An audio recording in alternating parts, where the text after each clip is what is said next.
এই মমি সিংহা শীতে তো মাগার বিট কাবাই কুবালাই যাচ্ছে। এই বেটা শীত কি তোর ভালো লাগতেছে? আমারও তো লাগতেছে। বুঝা পারছি এই কেমনে গরম লাগে যেন শীতটা বেশি না লাগে আমাকে গায়ে কি করুন যায়। ওই বন্ধু আমার জানা মতো একটা দলের বেটা আছে, এই বেটার কাছে যাই। হেঁটে গেলে কি শীতটা একটু কম লাগবো? যাই দেখি নাকি তা কয়। কারো চুচকে চল।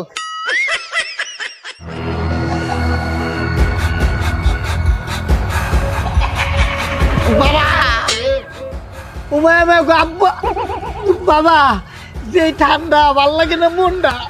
কিছু একটা করেন, মাগার বিদ্যানটা ছাড়েন। কি হয়েছে তো গো?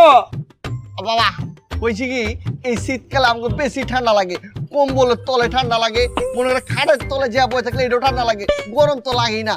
আমাকে মাগার বি গরম করার ব্যবস্থা করেন। বুদ্ধি আছে দুইটা, যে নিজস্বরা। একটা হচ্ছে 18 বছরের সাধনা, আর আরেকটা হচ্ছে আদা দিয়ে রং চা। কোনটা নিবি ক? ওই বেটা বন্ধু 18 বছর সাধনা করার মতো সময় নাই, অত তো সময় এটা। এর চেয়ে আদাতে রং চা এটাই খাই।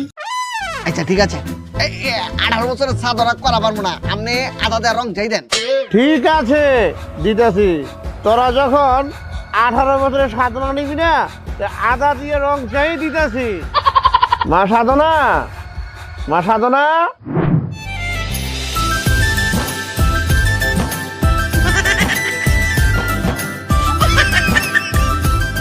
জি বাবা। ওদের জন্য আদা দিয়ে দুটো রং চা নিয়ে আসো। আচ্ছা ঠিক আছে।